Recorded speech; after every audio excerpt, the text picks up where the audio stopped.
Pronto, pessoal, então mais uma vez, boa noite a todos.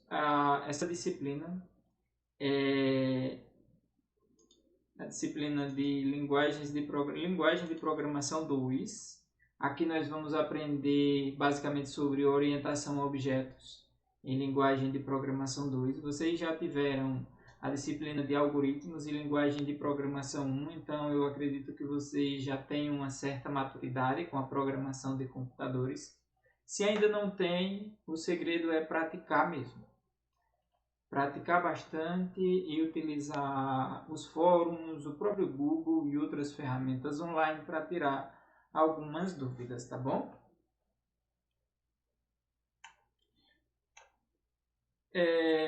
Essa apresentação aqui, esse quem somos nós, eu vou pular ela porque a gente já fez isso.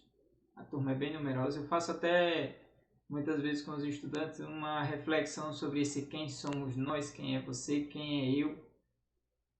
Quem sou eu, aliás, quem és tu, porque entra aquela questão de verdade, o que é verdade, o que é mentira, o que é falso, o que não é nesse mundo da computação. Infelizmente, está ficando cada vez mais difícil definir isso. Então, quem sou eu? Qual é a minha identidade? Quem é você? Qual é a sua identidade? Isso, infelizmente, não consegue ser definido com muita certeza.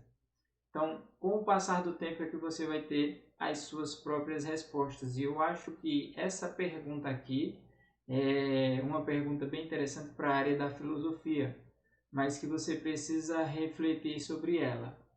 Quem é você? O que você quer ser? Aonde você quer chegar? Quem somos e para onde vamos? Isso aí é uma incógnita bem grande. E que a computação está deixando mais complicada, viu? Porque muita gente tem mudança de personalidades de uma forma muito, como eu diria, muito rápida. Não consegue definir sua própria identidade por conta, inclusive, desse mundo digital que enche o ser humano, enche a mente, enche a nossa rotina, a nossa cultura de um monte de novidades que às vezes é lixo, não tem muito valor. Apenas tem o objetivo de incentivar a parte do consumo e, enfim, todas essas maldades que a gente visualiza aí disseminadas pela rede mundial de computadores. Então a gente percebe que a tecnologia, se por um lado ela traz benefícios, ela também traz malefícios. Então a internet ela vai do céu ao inferno. É você quem deve aprender a filtrar o que é bom e o que é ruim dentro dela. Vocês se apresentaram, então eu acho que também é hora do professor se apresentar. Eu dividi aqui em 3 partes, então a primeira área é essa. Eu atualmente estou professor substituto na UEPB e esse aqui é o meu currículo. Além disso, eu, assim como Edberg, também comecei a empreender, Edberg. Ano passado me associei a uma pessoa, um outro sócio. Edberg também tem um sócio, né, Edberg? Eu lembro que ele teve algumas mudanças, inclusive esse foi um dos motivos pelo qual acabou não dando certo continuar a disciplina. E trazendo aqui para o meu ponto, eu quero dizer para vocês que o profissional de computação ele também pode trabalhar essa parte do empreendedorismo. Ele pode ser empreendedor sem problema nenhum. Assim como alguns de vocês já são, os demais podem tirar da cabeça aquela ideia de eu vou terminar o curso de computação, vou me preparar ali, estudar pra caramba, praticar pra caramba. Quando terminar, ter um currículo desse tamanho para entrar numa empresa e vender hora, trabalhar, para ser empregado. Você pode pensar por outro lado. Eu vou fazer tudo isso, vou descobrir problemas que as pessoas têm e vou criar soluções para aquilo. E aí eu vou criar uma startup, eu vou ser empreendedor, vou ser autônomo, vou trabalhar para mim. Então, a computação ela permite demais isso por causa da importância que ela tem e por causa da flexibilidade, certo? Então, assim, tem experiências aqui, eu decidi viver essa experiência de empreender e, na realidade, eu vou dizer a vocês, estou achando bem interessante. A gente identificou um ramo que estava precisando de atuação e foi com TI. Por exemplo, aqui a gente está usando programação de computadores, equipe de pessoal treinada e capacitada em determinada tecnologia e resolvendo os problemas de quem tem eles. Nesse caso, informatização da atenção primária à saúde. Tem profissionais que precisam usar prontuário eletrônico do cidadão, tem gestores que precisam de respostas sobre as perguntas que eles colocam e a gente vai lá e resolve essa situação para eles. Então a gente hoje atua no setor público, então nós estamos participando de licitações, processos licitatórios, ganha o processo, você vai lá e presta o serviço. Vocês podem atuar em qualquer ramo, em qualquer área que você quiser. Só precisa você descobrir um nicho, você descobrir uma oportunidade de negócio e montar o seu negócio. Por exemplo, o Zoom. Ninguém nunca nem ouviu falar no Zoom. Hoje o Zoom, agora com a pandemia, é uma das principais plataformas de videoconferência do mundo. Eu estava vendo que o Zoom, por exemplo, se não me engano, é mais valioso hoje do que a própria Petrobras. O Zoom é um programa de computador. O cara simplesmente. Se eu pegar o Facebook, por exemplo, o dono do Facebook hoje Facebook é um programa de computador. Então, o que impede vocês de criarem um programa de computador e fazer com que esse programa de computador seja o seu serviço, seja o seu produto, crie em cima disso uma startup, uma empresa e vá trabalhar. Certo? Pronto, o José Isaac disse que as ações deles realmente aumentaram demais nessa pandemia. Por quê? Todo mundo em casa precisava dessa questão, de ferramentas de videoconferência e eles entregaram, foram os primeiros. Depois começa a Google correr atrás com essa ferramenta aqui, Microsoft com o Teams, tem um outro chamado Jitsi Meet, que é código aberto e por aí vai. São softwares. Gente, peçam a Yuri para entrar também com o e-mail institucional, por gentileza. Aí continuando, pessoal, dizer para vocês que saiam dessa caixinha que colocaram vocês desde o ensino fundamental, a caixinha do ser empregado. Não estou dizendo a vocês que não é necessário ser empregado, é também ter a pessoa que trabalha, é necessário ter aquela pessoa que tem responsabilidade e tudo, mas eu estou dizendo a você que se você tem perfil, se você gostaria de ver um outro lado, pense no empreendedorismo também, explore essa área do empreendedorismo, porque você pode achar interessante e você pode se surpreender com isso, tá bom? Com relação à orientação de TCC, caso alguém queira me como seu orientador, então aqui vocês precisam trabalhar nessa área aqui, computação aplicada à educação, ou computação aplicada à saúde, ou gestão em saúde, ou modelagem matemática, ou inteligência artificial, ou áreas afins. Então, se quiserem trabalhar nessas linhas de pesquisa, posso orientar vocês. Se tiverem outra linha parecida com algumas dessas que eu citei, tudo bem. Se não, aí, infelizmente, eu não vou conseguir. Mas, para essas situações em que vocês queiram seguir, por exemplo, engenharia de software, experiência de usuário, usabilidade e outras, tem professores na UFB que trabalham nessa área. E eu digo a vocês o seguinte, então já no terceiro, quarto, quinto período, comecem a pensar já no tema do TCC, não deixe para a última hora, porque esse é o erro de muito estudante.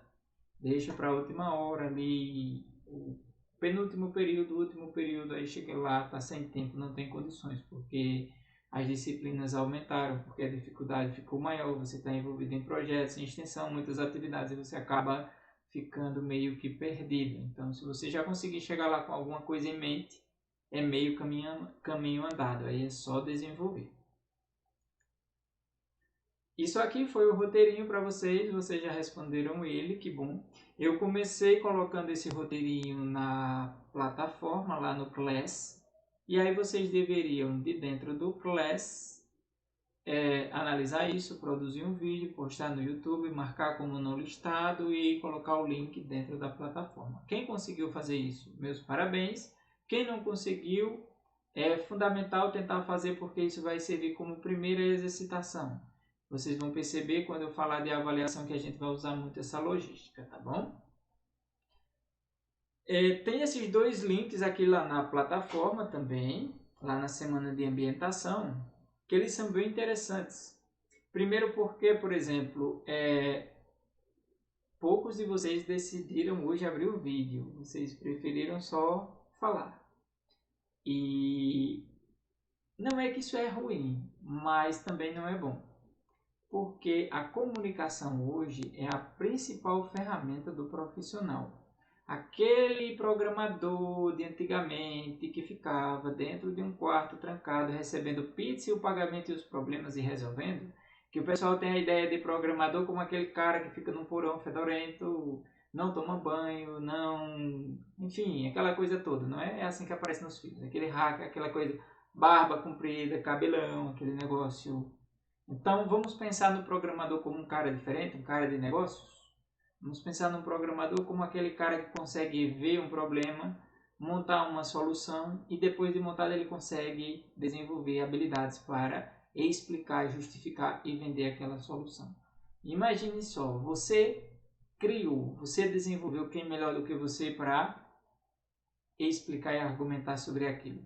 Então nós vamos trabalhar muito essa parte da comunicação. Vocês vão perceber isso quando eu explicar sobre a nossa metodologia de avaliação.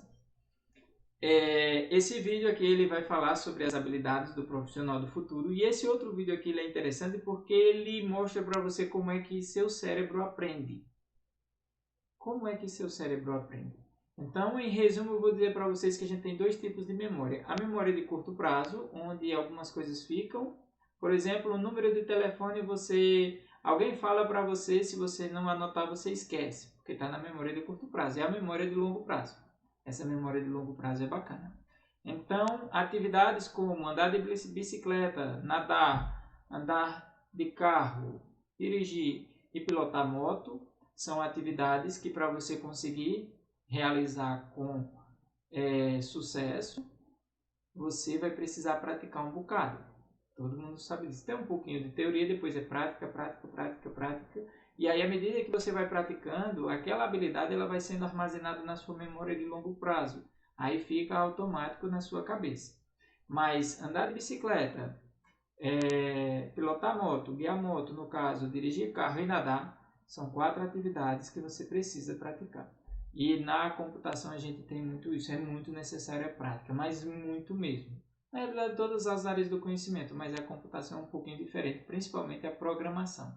Porque a curva de aprendizagem da programação, ela é lenta, ela não é alta. Então você não aprende rapidamente, você aprende devagar, tá bom? E se vocês olharem para o nome, é linguagem de programação. Aí se você olhar para inglês, inglês é uma língua, português é uma língua também. Então, linguagem. Por isso que é tão difícil. Não é fácil aprender inglês. É difícil. Muita prática, com muita prática você chega lá. A linguagem de programação, ela tem inclusive sintaxe e semântica, assim como o português tem, assim como o inglês tem e assim sucessivamente. Então, a linguagem de programação é a forma pela qual você tem de conversar com o computador. Dizer ao computador o que ele tem que fazer. Aí, dei uma olhada nesse videozinho aqui de como o cérebro aprende, é bem interessante, vai ser bem esclarecedor para vocês. Sobre o nosso conteúdo programático, a gente vai passar por esses itens, então nós vamos fundamentalmente trabalhar a parte de programação orientada a objetos, que isso é o bicho de 7 cabeças para muita gente, mas não é tão assim. É um conceito, é uma abordagem, é uma metodologia, é um paradigma. E aí, seguindo as orientações corretas, você consegue aprender sem problema nenhum. E dentro dessa parte de orientação a objetos, a gente vai ter classes, heranças, polimorfismo, UML, modelagem de aplicações com classes abstratas, interface, enfim, esses itens que estão postos aí no slide para vocês. Os objetivos, então aqui eu fiz uma pequena modelagem para que você já tenha uma noção do que é esse negócio de orientação a objetos. Então pense aqui num conjunto de pessoas e imagine que você tem que criar um programa de computador utilizando a orientação a objetos. Então a gente chama isso aqui de classe de pessoas. E aí a gente olha para essas pessoas e extrai alguns atributos dela. Nesse caso, nome, endereço, telefone, idade e altura. E aqui alguns comportamentos. Registrar, matrícula, pagar, enfim. E aí eu tenho os objetos aqui, Mário, Pedro. E aí com base nisso eu escolho uma linguagem de programação e eu realizo a programação desse item. Lembrando que a programação orientada a objetos, ela não necessariamente está amarrada à linguagem Java. Eu posso programar objetos com Python, eu posso programar orientado a objetos com C++, com C não, mas com C++ eu consigo. Eu posso fazer orientação a objetos com PHP. Enfim, tem diversas outras linguagens de programação que suportam o paradigma de orientação a objetos. Java, porque por ser o mais utilizado, será a nossa linguagem nessa disciplina, mas vocês podem implementar orientação a objetos utilizando outras linguagens de programação.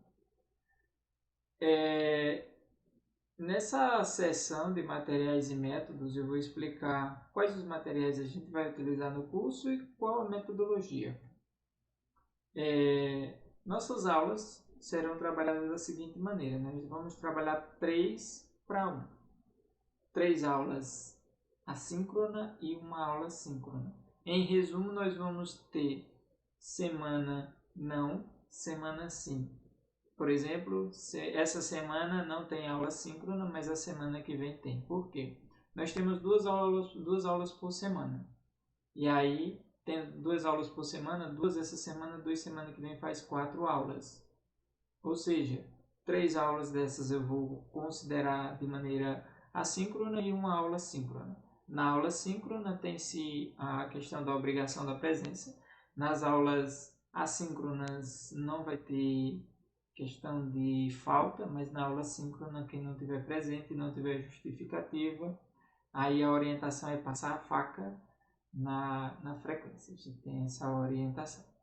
A nossa aula síncrona será sempre agendada com antecedência com vocês e será no horário que está no RDM. Não pode ser marcado para um outro horário que seja diferente. Isso para não dar choque com outros professores. No caso de linguagem de programação, vai acontecer sempre às segundas de 20 horas e às terças de 18 horas. Ou seja, nossa aula síncrona pode acontecer em um desses 2 dias agendado com antecedência. Mais uma vez, semana sim, semana não. Eu tenho aqui laboratório.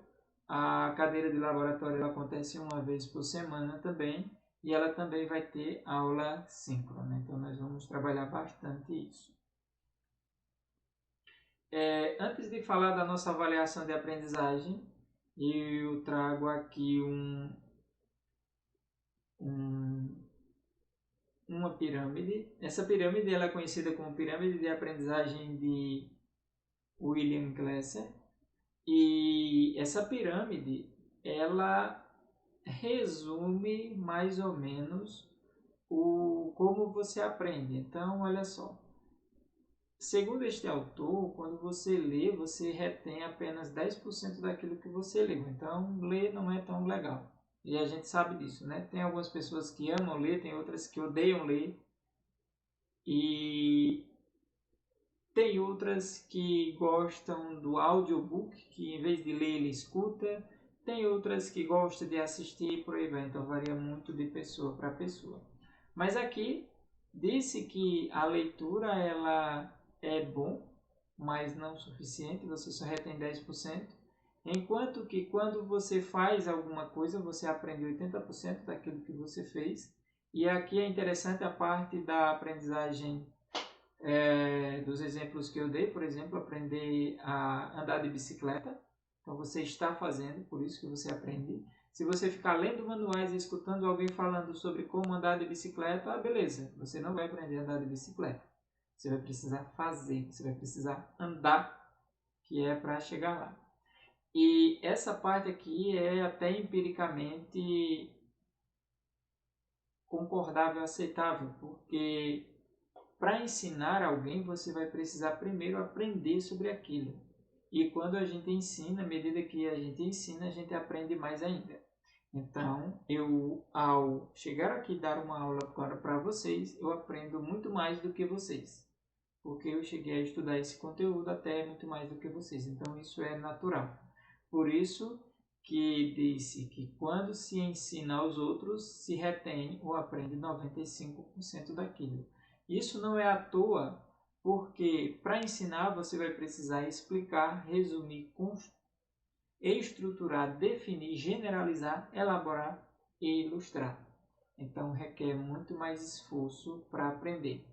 Então, ensino e aprendizagem, ele se complementa nesse sentido. Por isso que quando você está engajado em um projeto de pesquisa, engajado em uma monitoria, engajado em um projeto de extensão, você tende a aprender muito mais sobre aquele conteúdo, porque o seu foco se volta para aquilo, a sua responsabilidade se volta para aquele assunto que você está tratando e você fica muito mais envolvido, até com outras pessoas, você discute muito mais sobre aquilo e aí você aprende muito mais. Em um resumo,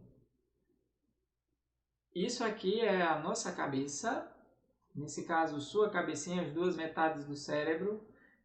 O pessoal diz que o cérebro tem uma área que ela é bem esperta e outra área que é preguiçosa, então elas ficam brigando.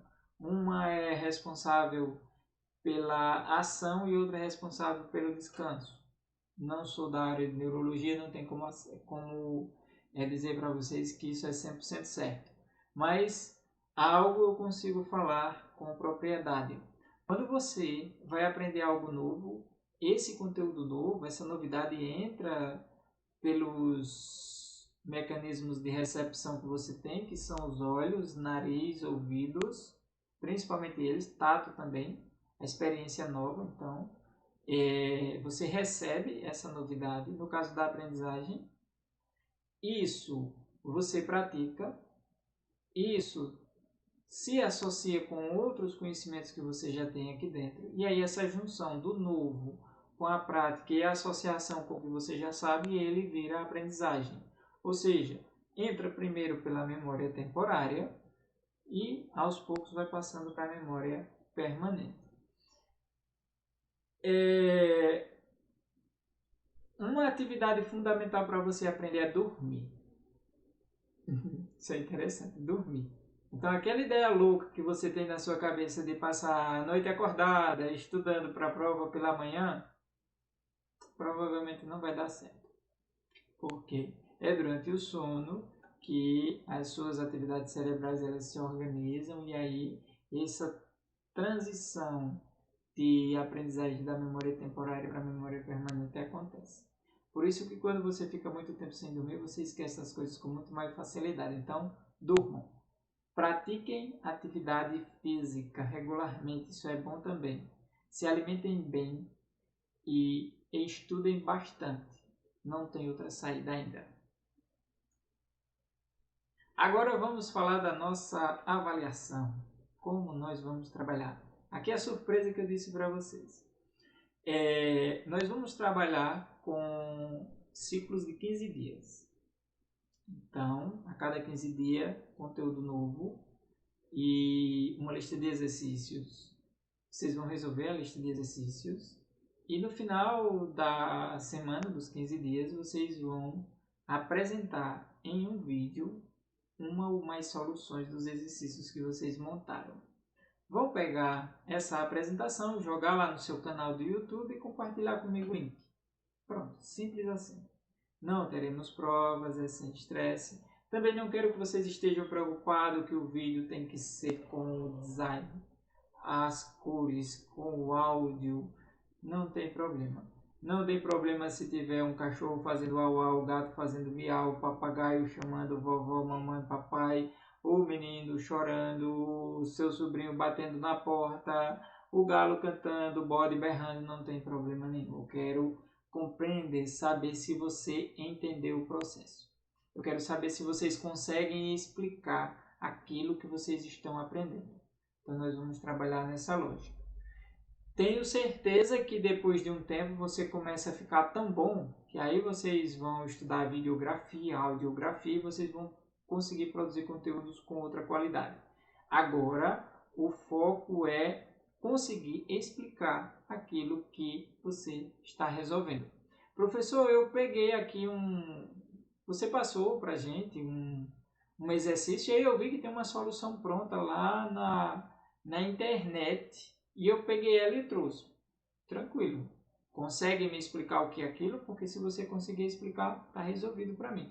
Por exemplo, ao solucionar problemas de trigonometria, eu não preciso criar uma nova regra. Eu posso usar o teorema de Pitágoras. Só preciso entender o que significa o teorema de Pitágoras e como é que eu posso usar aquilo a meu favor. Tranquilo. Probleminha simples. Por exemplo, professor, tem ali um programa que é para descobrir se o número de CPF é válido ou não. Eu tenho que criar meu programa do zero. Alguém criou o programa, já está pronto lá, a lógica é a mesma. Eu preciso entender o processo, como é que funciona. E eu preciso tentar consertar algum problema se dá lá. Por isso que eu quero escutar vocês. Eu quero entender se vocês entenderam. Eu entendendo o que vocês entenderam, está tudo resolvido. Agora, lembrem-se do seguinte. Se pegar alguma coisa que foi criada por outra pessoa, dê os créditos a essa pessoa. Cite a fonte para não cometer plágio, porque plágio é crime, tá bom? Então, cite a fonte, explique, mostre como foi que aquela ferramenta, aquele código contribuiu para o seu exercício, para a sua aprendizagem e dessa forma a gente tem a construção da ciência. Então, é até interessante que alguém diz assim, ora, se você copia e cola sem dizer a quem pertence, é plágio, é crime. Se você copia e cola e diz o nome do autor que o criou, é ciência. E na realidade é assim que funciona. A computação é o que é hoje por causa de diversos estudos, diversas pesquisas que começou lá no passado e veio se desenvolvendo até então. E a partir daí, nós continuamos evoluindo isso. Não dá para simplesmente desprezar isso e dizer, não, só porque foi João, Maria que criou, não vou usar, vou criar o meu. Não tem como. A gente precisa trabalhar de uma maneira mais organizada. E aí você pode reutilizar os conhecimentos dos outros, reutilizar as ferramentas que foram criadas, as APIs que existem, podem reutilizar os recursos. Aí você vai ter que fazer duas coisas. Ou paga pela licença, se a licença for proprietária, ou então cita o nome da autoria para não cometer o plágio. Então, voltando para cá, a cada 15 dias, apresentação das soluções de exercícios, e a cada 30 dias nós vamos ter, olha que bacana, uma aula síncrona, a qual será dirigida por mim e apresentada por vocês. Todos vocês vão ser sorteados da seguinte forma. Vamos marcar a aula, sortear com antecedência os exercícios. Então, por exemplo, lembrar do nome de alguém aqui, Edberg. Então, Edberg sorteado, exercício tal para Edberg. Então, Edberg naquele momento vai fazer durante 10 minutos, 5 minutos, uma apresentação daquela solução e beleza, vamos para o próximo. E assim vai. E, para fechar, a nossa avaliação final ela vai ser formada da seguinte maneira. Nós teremos atividades quinzenais, que vão ser soluções dos exercícios semanais. Cada atividade dessa vai valer de 0 a 100 pontos. E aí a gente vai chegar ao final dessa disciplina com um grupo de atividades realizadas. Então vamos somar tudo, dividir pelo número total de atividades. Por exemplo, digamos, deu para realizar 10 atividades. Então soma-se as notas das 10 atividades e divide por 10. Isso aqui o próprio Class, a própria matemática faz sozinho. Aí eu pego esse resultado e multiplico por 0,06. Somo isso com a nota do projeto, vai ter um projetinho para vocês. Então, durante a disciplina, vocês vão pensar no problema, na solução do problema e me apresentar ao final. E esse projeto vai ter peso 0,03. A nota do projeto vale de 0 a 100 também. E no final, tem aqui um bônus. O que é esse bônus? Você pode fazer contribuições. Então, digamos, de repente você estava estudando e aí encontrou um material bacana, foi um vídeo bacana, foi uma foto bacana, foi um texto bem explicativo, bem didático, bem direto, aí você põe na plataforma e isso é uma contribuição. Participou da aula, é uma contribuição, então tudo isso vai entrar nesse bônus aqui. Então, se você tirar 100 em todas as atividades, mais 100 no projeto, mais 100 de bônus, então você fecha com média 10. Essa a gente chama de avaliação contínua. Não vou postar a nota de vocês na primeira unidade, vocês terão nota somente no final da segunda unidade. Aí a nota da segunda unidade eu repito na primeira, gera média e pronto. Tá tudo resolvido, tá bom? Então, recapitulando aqui, ciclo de 15 dias com conteúdo novo, lista de exercícios. A cada 15 dias, solução de um ou mais exercícios apresentada em vídeo. A cada 30 dias, encontro síncrono. E aí, a apresentação de uma ou duas soluções de exercícios a partir de sorteio. Bônus para quem conseguir conteúdo bacana e postar na plataforma. Projeto no final. E aí a gente junta isso tudo, põe no liquidificador e forma sua nota final, para fechar com chave de ouro. E aqui eu trouxe um slide interessante, porque eu gosto de fazer uma comparação entre essa realidade e essa realidade. Aqui eu tenho um profissional de TI de sucesso, e aqui eu tenho alguns modelos que estão com o corpo sarado, bem definido. Essas pessoas são fitness. Agora eu vou fazer uma comparação aqui, todo mundo vai concordar comigo. Imagine o seguinte, eu estou aqui, não estou fitness, estou com a barriguinha aqui, o abdômen aqui não está muito sarado, está meio mole. Imagine que eu vou para a academia. Cheguei lá, melhor instrutor do Brasil. Me disse o que eu tenho que fazer, como eu tenho que fazer, só que eu fico só escutando ele e olhando os meus amigos treinarem. Eu não vou conseguir os meus objetivos, eu não vou conseguir definir o meu corpo, eu não vou conseguir ficar fitness. Assim acontece com vocês, não adianta. O profissional de educação física pode lhe instruir da melhor forma possível, pode lhe dizer o que você tem que fazer, quando você tem que fazer, como você tem que fazer. Se você ficar só olhando, não vai ter resultado. Mesma coisa aqui. O professor ou o instrutor pode lhe dizer 300 vezes o que você tem que fazer, o que você tem que estudar, o que tem que praticar. Se você ficar só assistindo vídeo, se você ficar só escutando blá blá blá do professor, você não vai chegar lá. Você vai precisar praticar. Praticar e praticar muito. Então, isso aqui é uma comparação que eu faço entre essas duas áreas. Essa parte do visual do corpo, malhar o corpo, malhar o cérebro. Então, eu acho que é muito necessário praticar nas duas situações.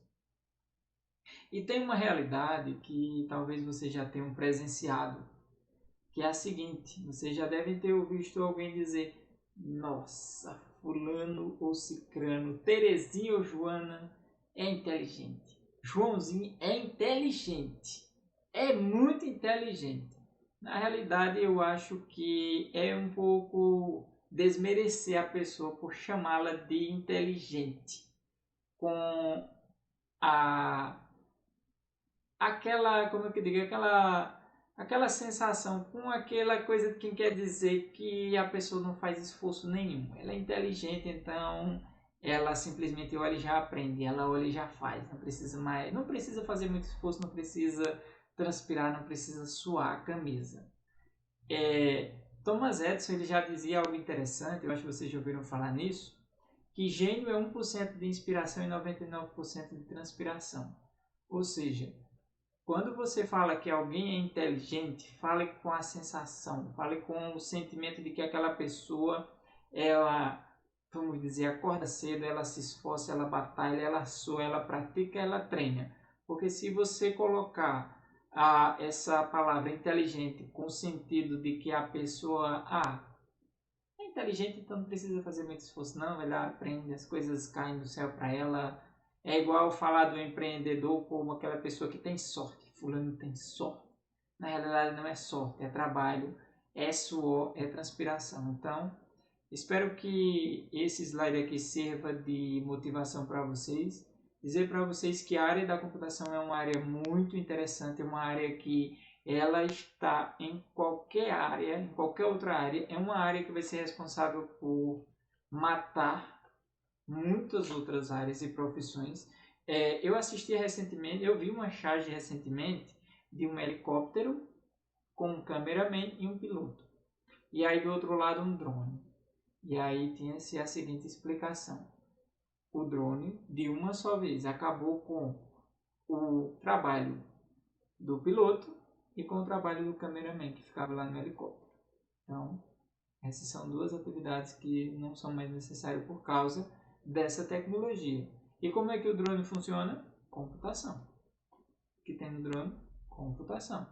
Então, tem muitas áreas que vão ser substituídas com o apoio da computação. A gente está vendo aí essa parte dos aplicativos. Motorista de aplicativo é o que mais tem. Quais profissões provavelmente sumirão com isso se não se reinventar? Então, táxi, mototáxi. Cidades pequenas têm mototáxi. Então, isso são profissões que, se não se reinventar, são atividades que, se não se reinventarem, provavelmente sumirão. Assim como aconteceu com a industrialização, assim como vai acontecer agora, a gente vai ter um boom de inteligência artificial muito grande sendo inserido aí nas nossas vidas, de maneira que vai fazer muitas transformações. Então, nessa época de pandemia, a medicina e a educação, que viviam tão atrasadas nessa área de uso da tecnologia, começou a trabalhar de uma maneira diferente. A medicina está utilizando muito a parte da telemedicina e a educação agora começou a utilizar a educação com atividades remotas, que eu considero que dá para fazer um paralelo, dá para manter a educação de maneira que a gente tem atividade presencial e tem atividade remota. Eu acho que o ganho é muito maior do que obrigar alunos e professores a estarem todo santo dia em uma sala de aula, que muitas vezes não tem nem os recursos necessários. Eu acho que dá para trabalhar com equilíbrio isso. Se a medicina está conseguindo fazer uso da educação de maneira bem proveitosa, por que não a educação não fazer? Então, essa experiência eu acho que vai ser bem agradável e vai ser bem interessante. Agora, por outro lado, vai necessitar muito da construção da autonomia por parte do estudante. Vocês vão precisar ter uma disciplina, uma autonomia própria. Vocês vão precisar se empenhar. Assim como os professores estão fazendo, então os professores se tornaram estudantes nessa área da tecnologia, já estudavam as próprias áreas de ensino, mas agora tiveram que, do dia para a noite, ter que aprender ferramentas, ter que aprender novas maneiras, ter que se reinventar. Assim como os médicos têm que fazer isso. A gente dá um apoio nessa área logística de telemedicina, e aí a gente percebe que muitos pensam, ora, mas como é que eu vou fazer determinado procedimento? Por exemplo, auscultar o coração. Como é que eu vou fazer isso à distância? E aí a tecnologia tem que entrar aí resolvendo esses problemas. A área da computação está muito abrangente, e com essa questão de home office, você consegue estar hoje aqui no Brasil trabalhando em qualquer lugar do mundo. O que precisa? Aprender sobre o uso de determinadas ferramentas e ter um inglês bom. Então desenvolve essas habilidades aí e vamos embora. Vai ser empregado, vai ser empregador, desenvolve o teu próprio negócio, então trabalha para o negócio de outros, mas seja bom no que faz. E para isso é só praticar que você chega lá, tá bom? Essa parte de didática que eu vou pular. Para programar a gente vai utilizar o Java e aí nós vamos utilizar inicialmente esse editor de texto, Sublime Text, e mais para o finalzinho a gente usa o NetBeans. Por que que eu não vou usar o NetBeans direto? Porque o NetBeans tem algumas coisas automáticas e aí se der pau, se der erro dentro do NetBeans, você provavelmente não vai saber resolver o problema. Então a gente vai começar com o Sublime Text, linha de comando mesmo para compilar, para executar e depois a gente parte para o uso de uma IDE. O curso é presencial, então tem algumas coisas aqui que valem apenas nas aulas presenciais. A gente está em atividade remota até que essa pandemia acabe. Depois disso a gente volta às aulas presenciais. Eu espero que as atividades remotas de alguma forma elas continuem, mas o curso é presencial. Eu peço a vocês que na casa de vocês aí, preparem um lugarzinho de estudo, porque nós temos uma tendência a criar automatismos. A gente chama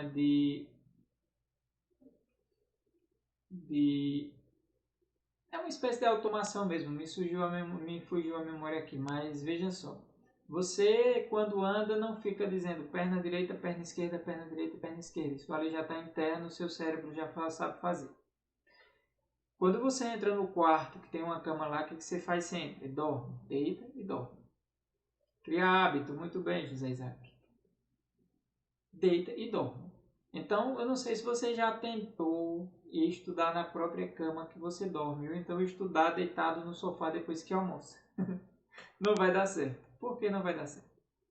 Por conta que aquilo ali é um hábito que você já tem. E o corpo já entende que quando você almoça e deita no sofá é para descansar. Entende que quando você deita na cama é para dormir. Então o seu corpo também precisa entender que quando você for para um determinado canto aí na sua casa é para estudar. Então crie esse cantinho, uma mesa, uma cadeira, um local. Eu sei que muitas vezes não dá para ser tranquilo sem barulho, mas pode ser o mais organizado possível dentro das suas condições.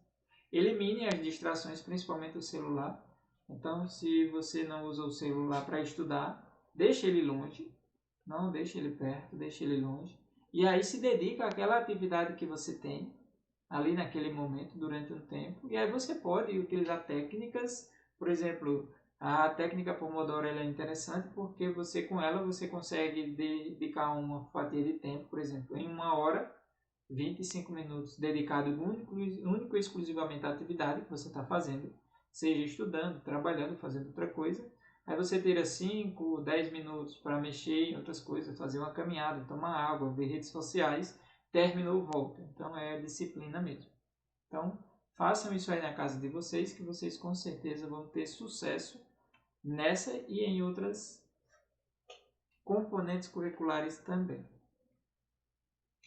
O ambiente virtual de aprendizagem, que a gente carinhosamente chama de AVA, que nós vamos utilizar é o Google Classroom. A gente tem outros ambientes, mas nós vamos trabalhar com esse. E o livro, a Bíblia que nós trabalharemos será essa. Tem esse outro livro aqui que ele tenta ser mais didático, mas eu gosto mais desse livro aqui. Java como programar, Deitel, 10ª edição. Vou compartilhar com vocês um PDF e aí vocês vão utilizar muito. E uma hora dessa o sono já bate, já são quase, já entrou para as 10, né, da noite, mas a gente já está finalizando aqui. Será que tem alguém dormindo aí já? Aqui as referências. Como material complementar, eu deixo a dica de que vocês devem utilizar muitos recursos tecnológicos a seu favor. Google e YouTube hoje são ferramentas fundamentais. No Google, ao utilizar uma expressão de busca, vocês mudem os termos da expressão. Se conseguir, façam a busca em inglês também. Vocês vão ver que vão encontrar muito mais resultados. E assim você chega à solução do seu problema. Com certeza vocês não terão um problema que outras pessoas ainda não vivenciaram. Então o problema que você vai ter, que vai enfrentar, outras pessoas também já o tiveram. Então, se você pesquisar sobre ele, você vai encontrar rapidamente a solução. Se não encontrou em português, pesquise em inglês, com certeza você vai achar. A língua inglesa abre muitas possibilidades para a questão da aprendizagem, principalmente no momento que você tem uma dúvida ali e não está conseguindo sair do canto por causa daquela dúvida, daquela situação que lhe prende. Isso acontece muito na programação quando a gente não está entendendo determinados erros, determinadas situações que acontecem. Aí você joga lá no Google, encontra um fórum, encontra alguém que já conseguiu passar por aquilo, que já passou por aquilo e conseguiu resolver. Então é uma boa dica. E para finalizar, agradecer a vocês pela presença aqui na aula e abrir agora a palavra a todos. Vou olhar aqui no chat se vocês colocaram alguma pergunta.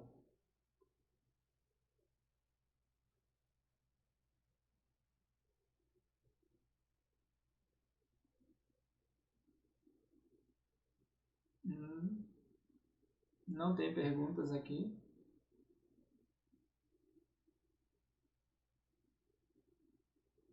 Só a internet que está horrível.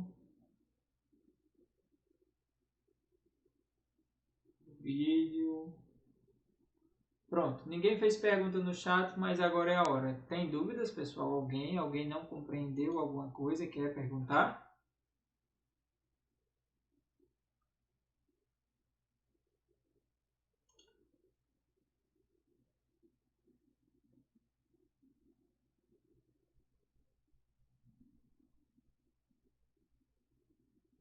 Não, nenhuma dúvida.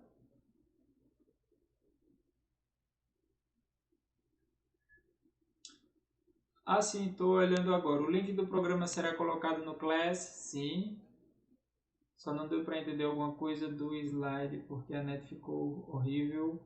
Ah, sim, mas aí foi gravada a aula, eu vou postar no YouTube e vocês conseguem rever ela todinha, tá bom? Caso seja necessário. Se não, vocês podem visualizar somente as partes que interessam. Mais alguma pergunta no chat?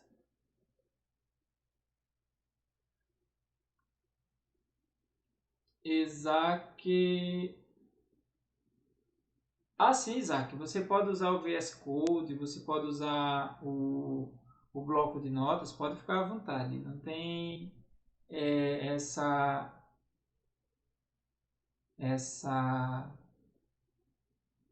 de ficar preso à tecnologia, não. No caso, o Luanderson perguntou em relação ao Sublime Text, qual a vantagem de utilizar ele.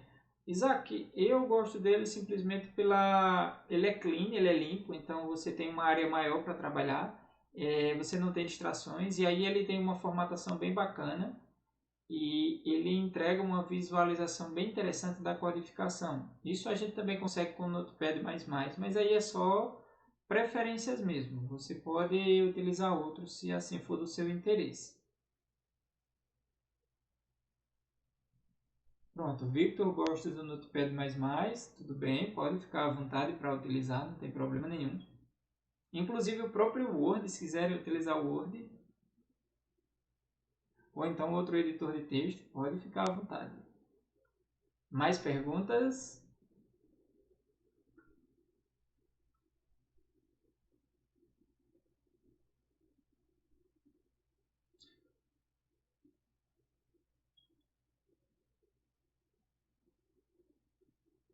Pronto, ninguém tem mais perguntas. Não saiam ainda da sala de aula, tá bom? A gente ainda tem uma atividade aqui para finalizar. Eu vou finalizar essa gravação, mais uma vez agradecendo a todos, e aí a gente continua logo em seguida.